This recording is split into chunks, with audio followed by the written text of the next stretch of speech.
continuando con Domingo Familiar, nos acompaña la doctora Marcia Castillo, qué bueno que está con nosotros, neumóloga, internista, y qué bueno que podemos hablar porque hay muchos eventos en la familia y necesitamos una mano experta que nos pueda orientar. ¿Cómo está, doctora?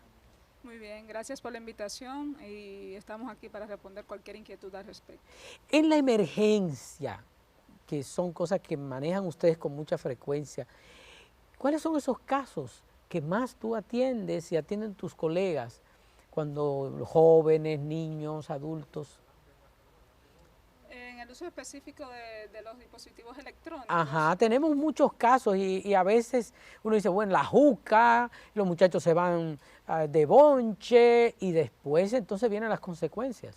Es importante resaltar, padre, que el uso de juca o pipa de agua no es un dispositivo nuevo, es un dispositivo ya usado por mucho tiempo y que realmente ha venido a popularizarse en las poblaciones de adolescentes y jóvenes por cosas de modismo. Realmente es una cosa que ha venido a tomar un poco de auge porque los saborizantes, el olor, la moda ha sido un boom y ha catapultado el hecho de que las estadísticas se incrementen de una manera, digamos, alarmante. La toxicidad que se produce por el consumo y el sobreuso de estos dispositivos, en el caso específico de la pipa de agua o juca o guisha, que es su otro nombre, generalmente se relaciona mucho con los problemas respiratorios. Una de las situaciones fundamentales que vemos es que a veces para el consumo de esto, de manera sostenida, se usan sustancias que se mezclan con el agua, ¿no? Sustancias que son de uso recreativo y se consumen por largos periodos de tiempo. Las personas piensan que tiene menos efectos nocivos en el sistema nervioso central y en el sistema respiratorio por el hecho de que no son cigarrillos, ¿no? Sin embargo, la prolongación casi duran 1 hora, esas secciones pueden durar 40 minutos exponiéndose al uso de esta sustancia y a ello sumamos también que vienen contenidos en dispositivos que a veces desprenden metales pesados. Estos metales pesados también tienen una alta tendencia a eventos cancerígenos a largo plazo. Pero en los momentos agudos, como usted citaba, puede producirse procesos de tipo neumónico, asma, reacciones alérgicas. Y si sumado a esto, consideramos que se usan, por ejemplo, el uso de cannabis, que a veces lo vemos mucho en la emergencia, episodios de psicosis, alucinación, delirio, convulsiones y hasta coma. ¿Qué cosas concretas le ponen a esta juca? De todo. Todo. Le ponen de todo, desde saborizante, que es lo más noble, por así decirlo, porque no es del todo noble. De hecho, algunos saborizantes se han vinculado mucho con procesos de neumonitis alérgica, pero es uno de los más inocuos. Pero también vemos que por mucho tiempo, antes de que se empezara un poco a regularizar esto, se usaba mucho aplicarle cannabis, marihuana. Y naturalmente contendiente con de una manera secundaria todo ese proceso de enfermedad asociada al uso y consumo masivo de marihuana. Hemos visto cómo el consumo, el uso permanente del cigarrillo, por ejemplo, compromete la salud de los pulmones, compromete la salud de la persona, puede degenerar en cáncer y todo eso. Un uso constante de la juca, ¿qué tenemos que ver en el futuro con relación a esto? Es interesante la pregunta porque hace como un año hubo un debate muy aguerrido en cuanto a esto a nivel bicameral, porque se quiso instituir la prohibición de la comercialización, la importación de las jucas. Y algunos decían que no se podía prohibir, porque prohibir, según sabemos, es una de las formas más visibles de promover algo. Si prohibimos algo, lo que hacemos es que lo estamos de alguna forma promoviendo, porque la gente va a ir a buscarlo. Entonces, un poco las políticas sanitarias a nivel de educación deben ir orientadas a educar a los niños desde las escuelas a que esto no debe usarse y por qué no debe usarse. Porque, como usted bien mencionaba ahorita, no es solamente el efecto agudo de procesos respiratorios y procesos a nivel del sistema nervioso central, sino que tenemos que ver la salud como un problema mediano o largo plazo. Entonces está la situación oncológica, no solamente a nivel de pulmón. Recordemos que, por ejemplo, en el caso de los cigarrillos electrónicos, la nicotina se vincula a cáncer de pulmón, cáncer de bucofaringe, cáncer de vejiga, cáncer de colon. Todos esos procesos oncológicos a nivel sistémico están vinculados y están demostrados que se relacionan con esto. Estamos viendo también en la escuela el aumento de estos cigarrillos electrónicos Sí, sí. y que a veces los padres son los que financian, porque Sí. no sé si no han investigado o qué es lo que está pasando. Inició en tía. Dios lo bendiga. Este niño es como muy grandecito. Bueno, Lo que pasa es que en la escuela a mí me dan 2 lechitas y 2 jugos. bueno, y qué bueno que viene Y conejo, yo como y conejo, que no es Conejo. mucho, pero conejo. Coño. Viene un alumno, porque estamos hablando precisamente de que esto en las promociones, los muchachos adolescentes, tanto en la juca, los cigarrillos electrónicos, es muy común que esto aparezca. Sí, con esto se dio una situación interesante. Inicialmente los cigarrillos electrónicos vinieron como el TRN, terapia de restitución de la nicotina. Se ideó y se adecuó para que las personas dejaran de fumar. O sea, Sustituyéndolo. como una maniobra de sustitución, porque no sé si usted sabe que la nicotina simplemente se encarga de mantener lo que es la dependencia psicológica al hábito tabáquico. O sea, la nicotina es una sustancia que lo que hace a nivel central del sistema nervioso central es mantener ese hábito constante en unos receptores que se llaman receptores así mismo nicotínicos. Pero básicamente esos metales, que la nitrosamina, benzoaspireno, que son los que se relacionan con el cáncer. Entonces, volviendo al punto inicial, esos dispositivos se idearon para esto, pero luego esto se popularizó. Y entonces empezó a estudiarse y se vio que los atomizadores desprendían también metales y que le ponían nicotina que iba hasta 30 microgramos. Y estos cigarrillos electrónicos entonces se vendían no solamente para que la gente dejara de fumar, sino que se veía como un hábito de moda. Y entonces se hacían sesiones y los padres se lo compraban, como usted decía, a los adolescentes. Entonces, como un poco la comercialización se hizo para invitar a la gente a fumar cigarrillo electrónico. O sea, que fue lo contrario para lo que inicialmente se ideó. Y entonces del electrónico pasan al otro. A ver Claro, qué pasa. entonces no hay exfumadores. Tía, mira que yo te quiero hacer una pregunta. Dígame, mi ¿Es sobrino. verdad que si yo estoy al lado de una gente que fuma, yo estoy fumando? Pues yo no lo cogí. Claro, eso le llamamos en medicina fumador pasivo. Y cuando nosotros tenemos, por ejemplo, pacientes con procesos oncológicos, cancerígenos de pulmón, vías aéreas, que es uno de los cánceres que está más vinculado a esto, siempre le preguntamos si fumó o si una persona con la que ha bebido mucho tiempo ha fumado. El tío mío. Y pasa también con los vaporizadores, o sea, es importante señalar esto. Que no es solo el que está No, inhalando. No, también pasa también con los otros dispositivos electrónicos. O sea, una vez estaba yo almorzando en un sitio y se armó una discusión porque un señor quería prender un vaporizador, y le decía al señor que no podía fumar. Dice, eso no es cigarrillo. Y entonces, bueno, no hay si lo pensamos, todavía no hay una regularización, una legislatura que controle eso. Sin embargo, el CHES, que es una de las instancias internacionales que regulariza eso, ha tenido una voz de alerta de hace más de 5 años sobre que los fumadores pasivos también tienen una tendencia a los problemas oncológicos en el caso de los vaporizadores y la juca. Porque que tiene que haber un sitio para eso. ¿Usted fuma? No, póngase aquí. Usted sí, póngase aquí. Lo bueno es que no haya ningún sitio No. donde se pueda fumar ni nada de eso, porque es que al final hay dificultades.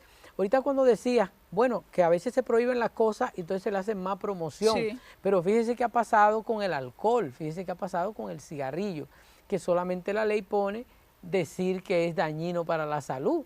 Sí. Pero resulta que si no hay control, vemos tantos muchachos, lo pasa con la droga, Sí, sí. en lugares donde han decidido comercializar el mismo Estado, con la droga, pues despenalizarlo y todo eso, pues vemos que ha aumentado y que el daño entonces, después que esa gente, ese cerebro se le daña irreversiblemente por el uso de esta droga o cualquier otra, ¿qué podemos hacer?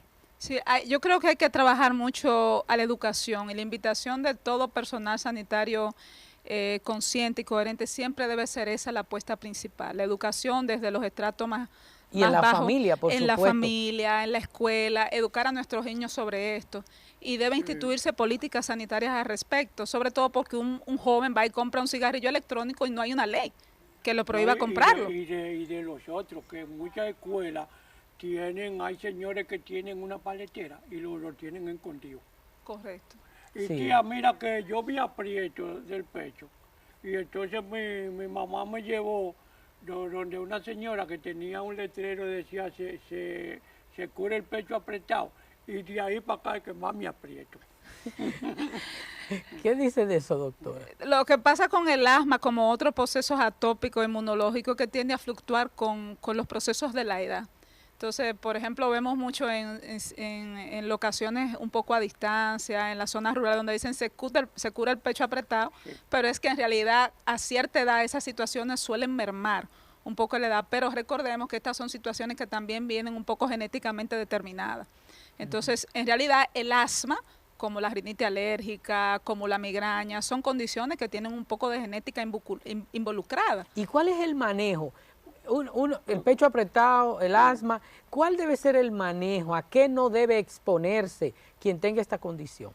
Claro, las personas, cualquier persona con cualquier condición de salud de tipo respiratorio, en el caso del asma alérgica, siempre debe evitar todo lo que es la toxicidad medioambiental y sobre todo tener cuidado con todas estas,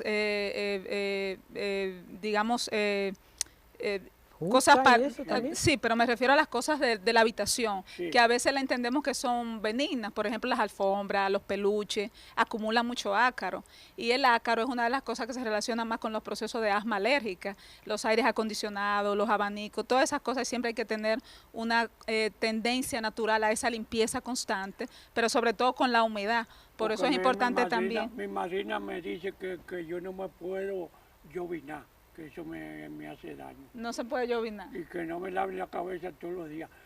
Tía, y una madrina, una tía mía, me iba a dar un lagarto hervido, que eso es bueno para el apretamiento del pecho. Bueno, para el asma, medicina folclórica hay de todo, de escupir un sapo, pero lo importante en esto yo creo que siempre es asistir a su médico de manera rutinaria. Y debe estar inventando. Sí, yo creo que sí. Porque a mí un vecino me dio gato, a comer que el gato es bueno, que eso se... Coma. ¿Y usted se lo comió el gato? Oh, yo me como, qué sé yo. Okay. Yo soy un niño, yo sí me lo dan, me lo como, y más si él tiene una vara en la mano. Bueno.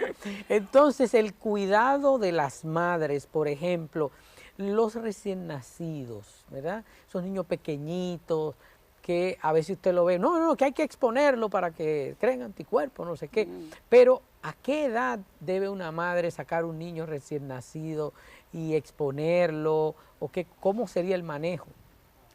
Ahora hay una política nueva, lo que es la desensibilización, o sea, hay vacunas, por ejemplo, ya cuando un niño está en la edad preescolar, si tiene, ya sea determinado que tiene tendencias asmáticas, sea por historial clínico o porque ha hecho alguna crisis de asma, entonces también se puede desensibilizar con las vacunas, se identifica y sobre todo adherirse a esos programas de higiene, como lo decía, evitar la exposición a ciertos tóxicos. Tía, y una hermana mía que tiene una niña y entonces ella le pone alcanfor en la cuna, ¿eso es bueno? No. Jamás se debe exponer un niño o un recién nacido a ese tipo. El alcanfor tiene un efecto sobre el sistema nervioso central que es un efecto dopativo.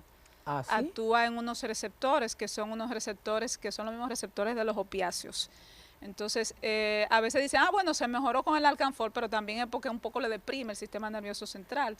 O sea, que tenemos que tener una cautela con esas recomendaciones de vecinos, abuelos, tíos, sobre todo de nuestros niños y nuestros pacientes en edad escolar, preescolar, porque son muy vulnerables. O sea, la medicina es una ciencia todavía que nos queda mucho por describir.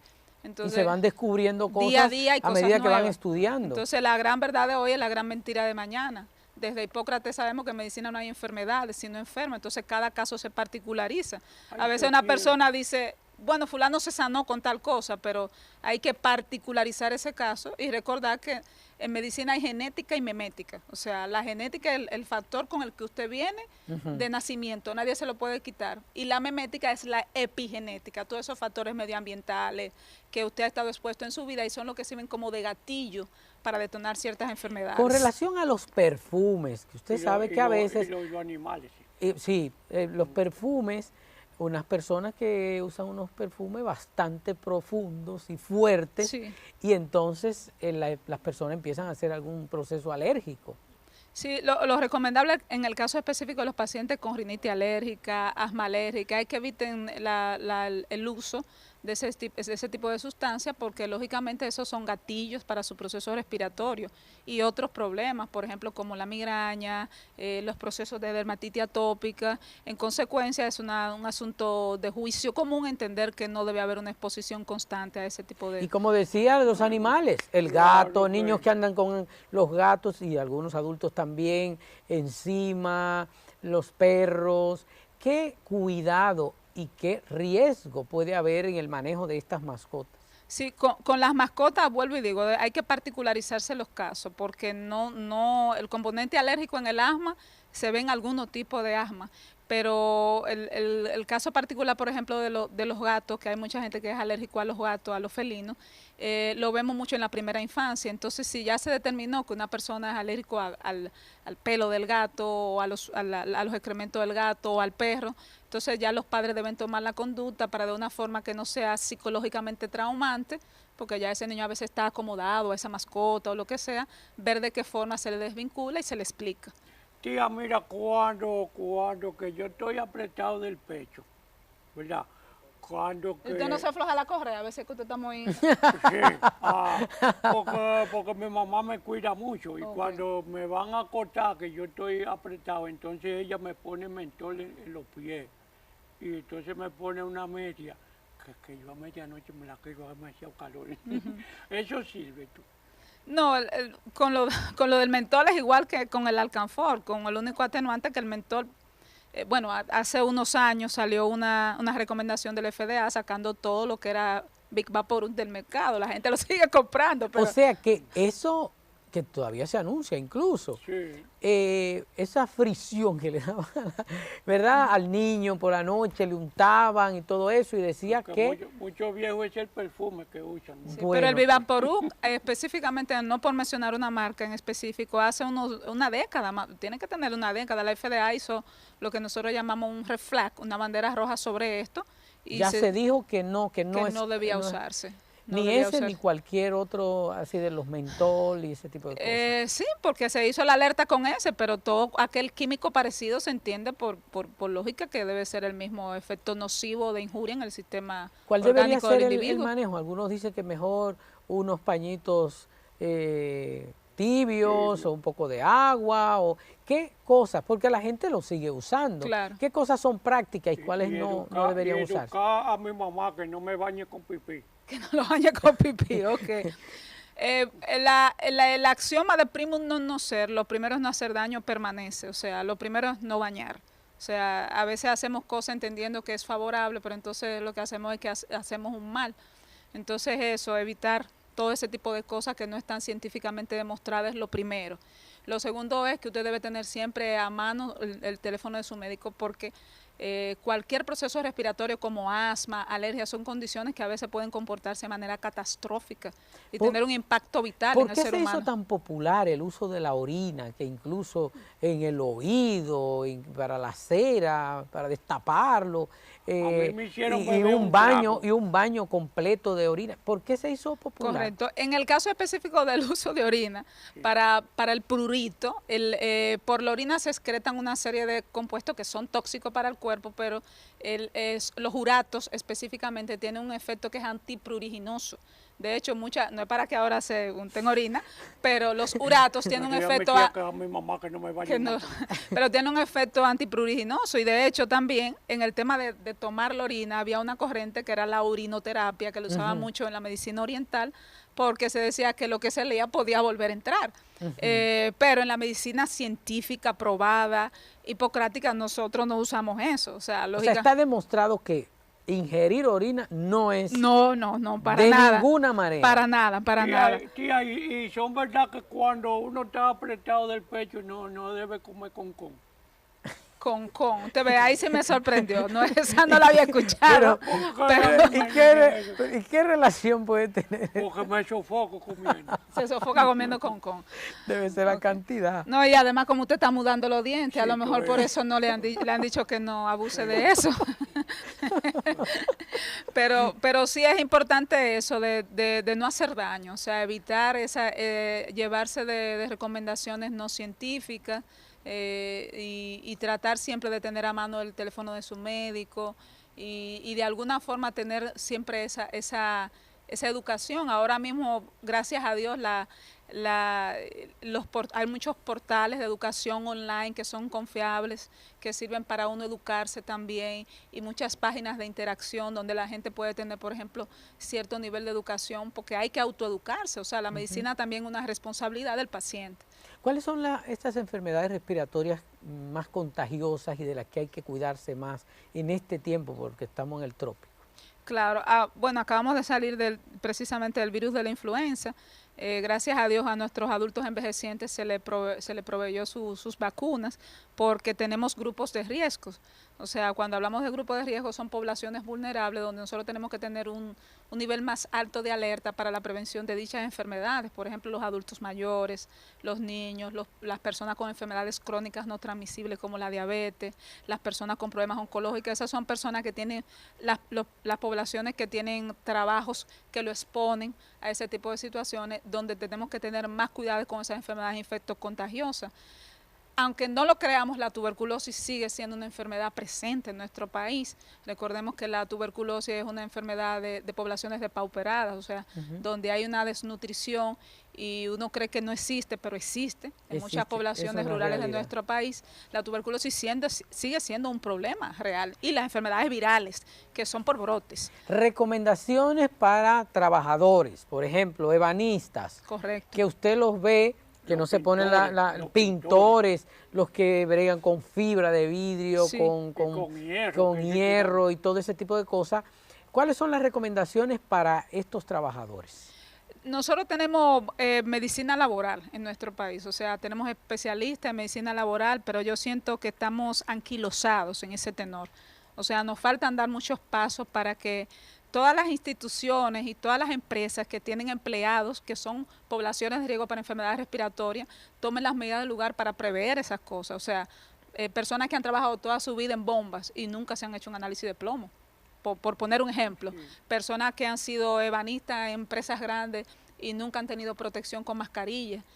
Personas que han trabajado plomería mucho tiempo y no tenían protección también con mascarilla. O sea, que yo creo que la medicina laboral debe aquí todavía tener como un paso de avance, y debe ser un esfuerzo mancomunado, porque no es solamente, esto debe ser algo integral, debe ser holístico, donde cada instancia ponga su esfuerzo para que esas cosas mejoren. Y la leche ayuda, doctora, porque yo estaba en un taller de mecánica aprendiendo, y entonces una tía mía que cree que sabe, dijo, hay que darle leche, que ese muchacho está trabajando mucho.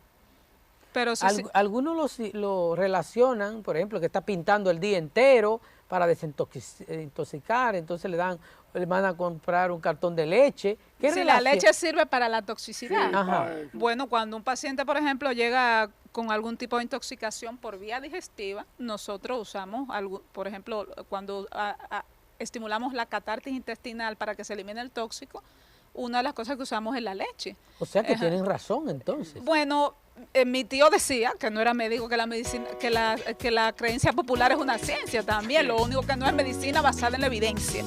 O sea, no es una medicina basada en estudios multicéntricos, randomizados, pero en ocasiones hay cosas que la voz popular lo dice, que puede tener su nivel de raciocinio. Mi tía lo dice, que eso es bueno para el plomo. Ah, no, claro, para lo del plomo es porque recordemos que el plomo tiene mucho que ver con el asunto de la absorción de hierro. O sea, esos niños que tenían intoxicación por plomo hacían mucha anemia ferropénica, y por eso el retraso mental. Yo no entiendo, pero está bien. Anemia por déficit de hierro. Perdón. Anemia por déficit de hierro. Y también eso tenía mucho que ver con el asunto de la absorción a nivel intestinal. Entonces la leche aumenta los niveles de lactobacilo, o sea, de unos bacilos que tienen que ver con el equilibrio del pH. El pH es como nosotros tenemos el equilibrio intestinal. Entonces, lógicamente, por ahí sí puede ser. O sea que mi tía sabe, voy a mandarle un beso a mi tía. Mira, y que yo quiero que también, que le diga a mi mami, ¿verdad? Que por qué cuando ella tiene frío me pone a mí un abrigo. Y yo con mucho calor y ella con frío. Y yo apretado, no voy a respirar, ella me dice, quédese con el abrigo, que hace frío. Cuando ella tiene frío, ¿le pone un abrigo a usted? Bueno, está asumiendo que como hay frío en el ambiente, mi pobre pero eso será una niño, empatía, eso claro, será mi una pobre acción de niño. empatía. Y yo con los sudores. Bueno, eso es como cuando usted le ve, por ejemplo, una pajita a alguien en el ojo y usted se limpia el ojo, pero es el otro. Eso O, es o las madres una que, acción de que empatía. los niños empiezan a toser y ellos empiezan a reaccionar. Sí. Cuando El cerebro es muy empático Cuando mencionan piojo, yo me arrapo. Correcto, es como el bostezo, es una acción de empatía de las neuronas en espejo. Ya. ¿Qué papel tienen las neuronas en todas estas cosas? Porque dice, eso es psicológico, no le dé mente a eso. El cerebro es todo. El Tía, cerebro mira es el ahí master que- and commander. Tía mía, ahí que la En todo. gente dice, hay mucho virus, algunos le da uno. Eso es así. Bueno, el que esté expuesto a un virus y tiene una condición que le, por ejemplo, que le predispone a tenerlo, lo va a tener.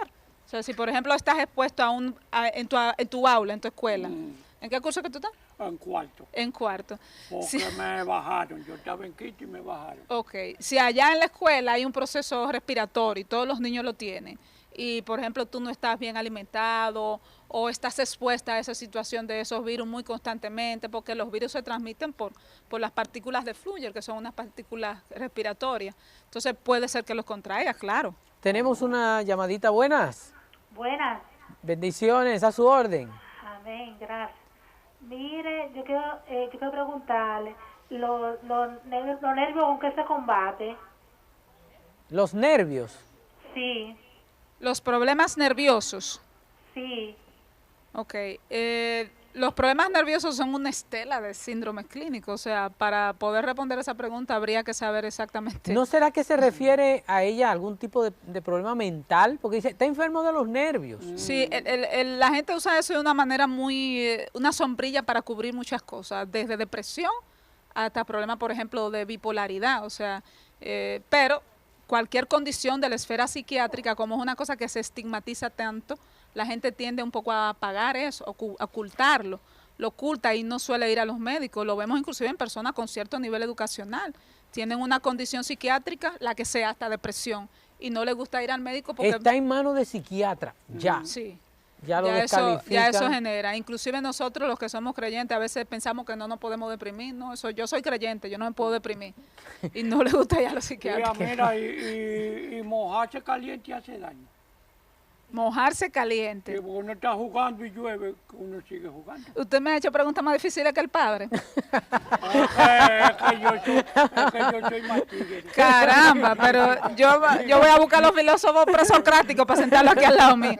No, hay condiciones que se relacionan con los cambios bruscos de temperatura, frío, caliente, caliente, frío. Por ejemplo, la parálisis facial, los espasmos musculares, los procesos neuropáticos. Esas situaciones se relacionan con cambios bruscos de temperatura. Frío, Levantarse rápido sí, y poner los la pies. parálisis facial produce, por ejemplo, Sí. esa parálisis a frigori, se llama así. Ahí tenemos otra llamadita, buenas. Buenas. Buenas tardes, a su Buenas orden. tardes. Pregunta a la doctora. Sí, mi mamá que quiere que repitan lo que hablaron por ejemplo al Alcanfor, que ya no entendió bien. Ah, bueno, ahí Bien va. posible. El uso del alcanfor. Hasta ahora, hasta la fecha, ningún documento médico o científico avala el uso de alcanfor para ninguna condición de salud. Ni dos tragos, que le dan un trago. No, ni tomado, ni untado, ni por olfato. O sea, el alcanfor no tiene efectos científicamente demostrados.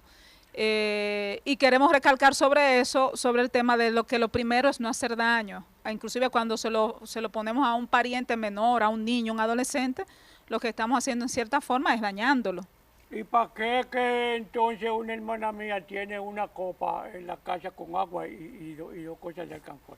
Yo creo que esa respuesta le puede dar el padre más que yo no sé. ¿Para qué es? Porque Yo- son yo- combinaciones también Le que voy a hacen. preguntar, yo le digo. Sí, Ok. hay unas combinaciones también que tienen que ver con Mágico creencias, religiosa y sí, demás. mágico religioso, y bueno, que eso también hay que tener mucho cuidado, Sí, mucho sí, cuidado.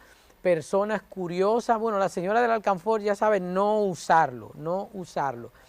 Hay muchas personas inventando, bueno, que un curioso de no se sabe a dónde, de si San Juan, que si de los Castillos, que si allá, que me dio un baño de no sé qué y haga lo otro. Miren, no se pongan a estar inventando. A nivel de fe, solamente en Jesucristo.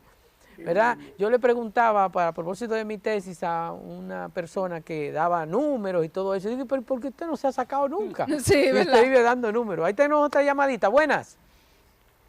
Buenas tardes, a la orden. ¿Está por ahí? Se cayó esa llamadita. Bueno, sigan preguntando porque la doctora está aquí, le estamos sacando el jugo a la doctora. Ahí en cuanto a lo que usted decía, el asunto mágico religioso, una tendencia natural del hombre a cuando no conoce algo es a negarlo. O sea, cuando, por ejemplo, existe alguna condición médica que a veces pertenece a lo que llamamos enfermedades raras, eso es un acápite en medicina, las enfermedades raras. Entonces la gente dice, no, mire, eso fue que le echaron algo, Sí. o eso es algún tipo de maleficio, y no es así. A veces son condiciones que son difíciles de diagnosticar. Mi tío dice, ese médico no sabe nada. Sí. Oye, es que no sabe ni leer. Sí, Bueno, viven imagínese. descalificándolo. Y también es importante que sepan, por eso la iglesia no se aventura, ¿verdad? Cada vez que llega una gente, ese tiene un demonio, venga padre, hágame una oración que tiene un demonio encima. No, primero se envía al médico. Después que descartan todo, la ciencia terminó su trabajo, entonces empezamos nosotros a analizar y ver qué componentes y qué, porque ciertamente existen estas cosas y tenemos la fuerza para tratarlas, pero no se puede partir de ligero. Cualquier persona que tenga cualquier condición, antes de mandarlo al médico, que hayan pasado todos los procesos, aventurarse a decir, no, es que es un demonio, mire, tal cosa y tal cosa. Y no es así. Eso pasa mucho con las condiciones neuropsiquiátricas. O sea, por ejemplo, con la esquizofrenia, con la epilepsia. La epilepsia ha sido una enfermedad que ha sido muy vilipendiada por siglos. De hecho, el término epilepsia viene de ser tomado. Y, o sea, de ser tomado, de que un espíritu lo tomó a la persona.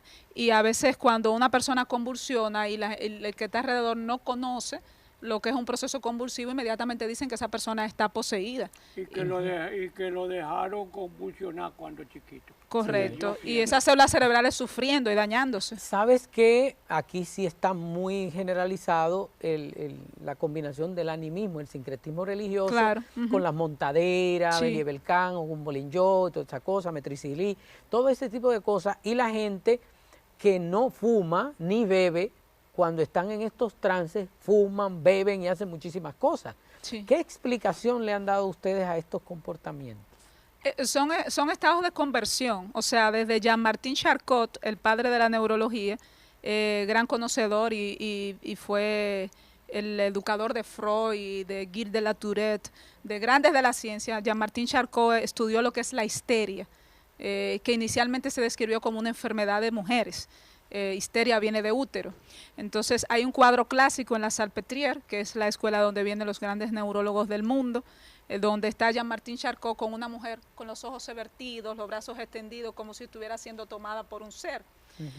Y hablaba mucho de eso, de la histeria, la conversión, que parecía como si la persona estuviera, vulgarmente, como si estuviera montado, tomado por un espíritu. Y se llama caballo de misterio. Sí, efectivamente. Y estos estados de desorientación, delirio, psicosis, que lo vemos de manera, claro, existe la farsantería, porque en esto existe todo. O sea, existen personas que han creado, exacto, han creado toda una estela de comercio y una empresa lucrativa a favor de ellos, y son grandes artistas del drama.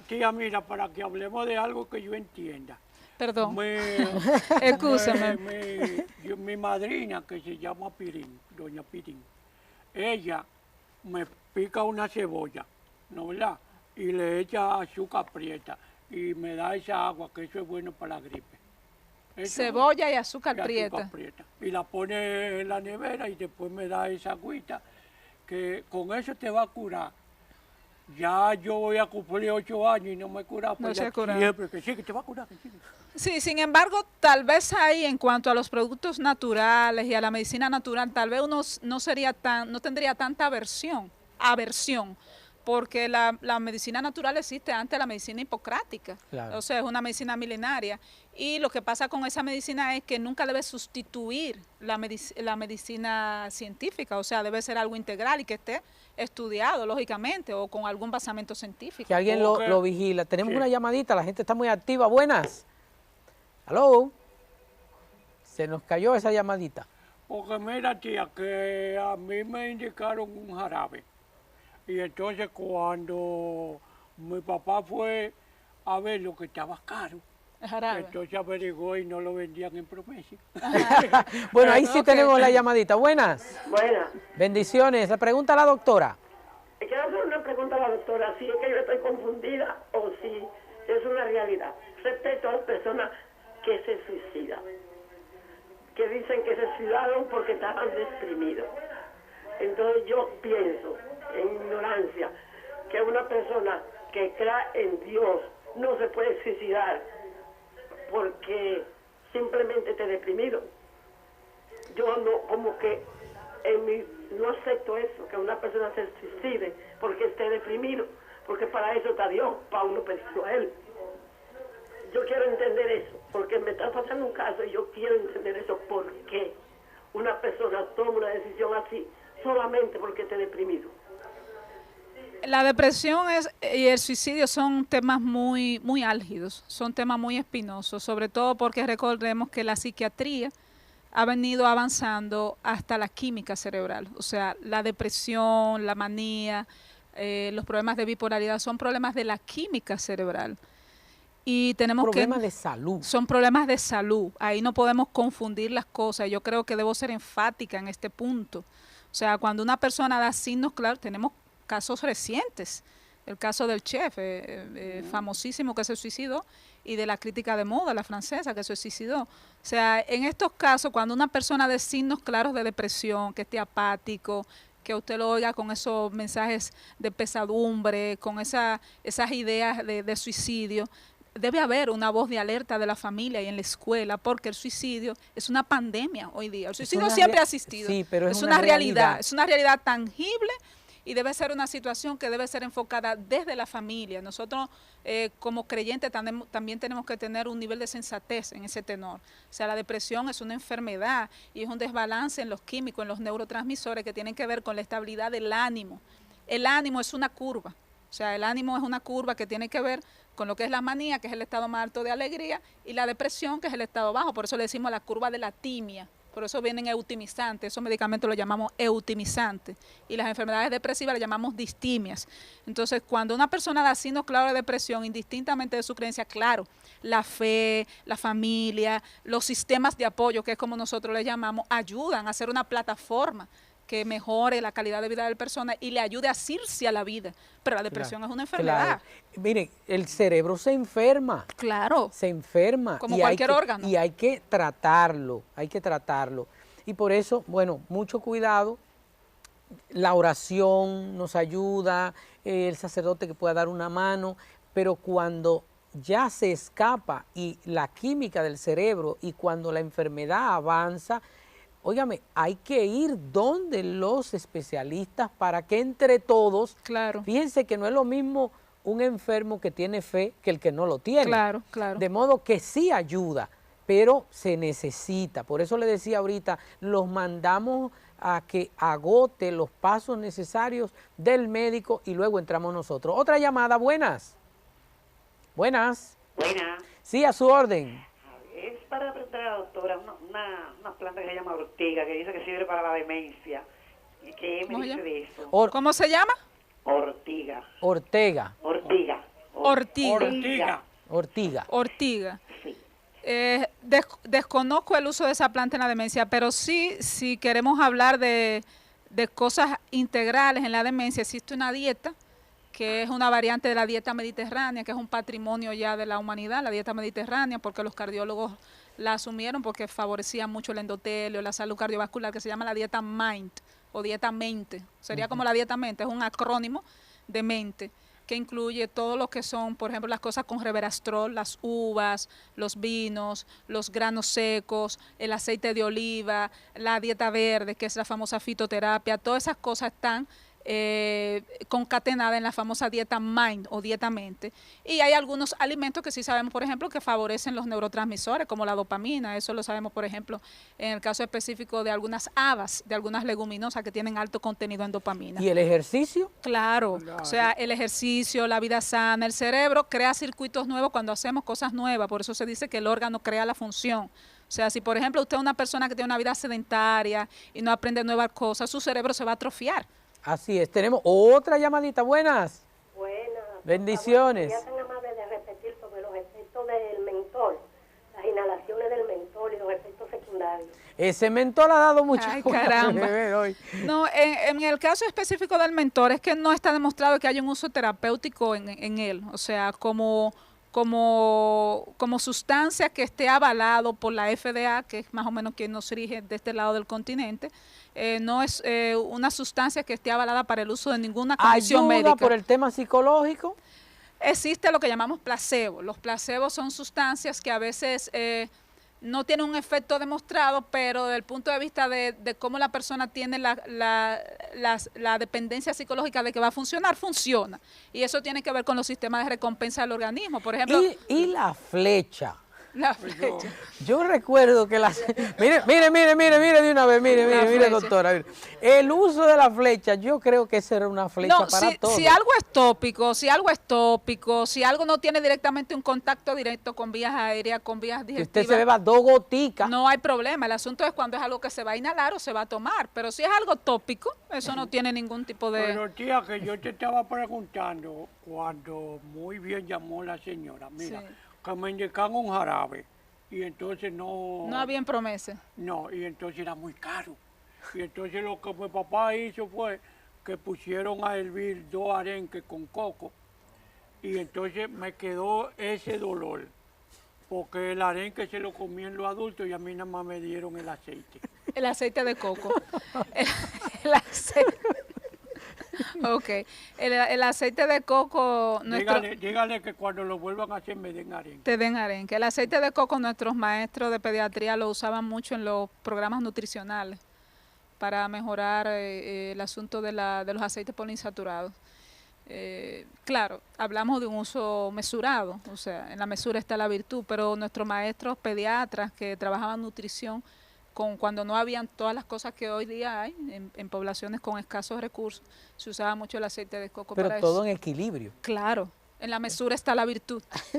Bueno, doctora, vamos a tener que volverla a invitar para que nos Con siga gusto. ayudando. Mire. Pero que no me entreviste el niño aquí. Porque Pero me mire, da pregunta. trajo su libreta, hasta la libreta de todas las recetas que le ponen allá en la casa y todo lo que le hacen a los pobres niños. De acuerdo. Gracias, doctora, Gracias a por ustedes. estar con nosotros y de nuevo la tendremos por acá para que nos dé estas sabias orientaciones. No se vaya, que seguimos. Bendición, tía. Dios lo bendiga.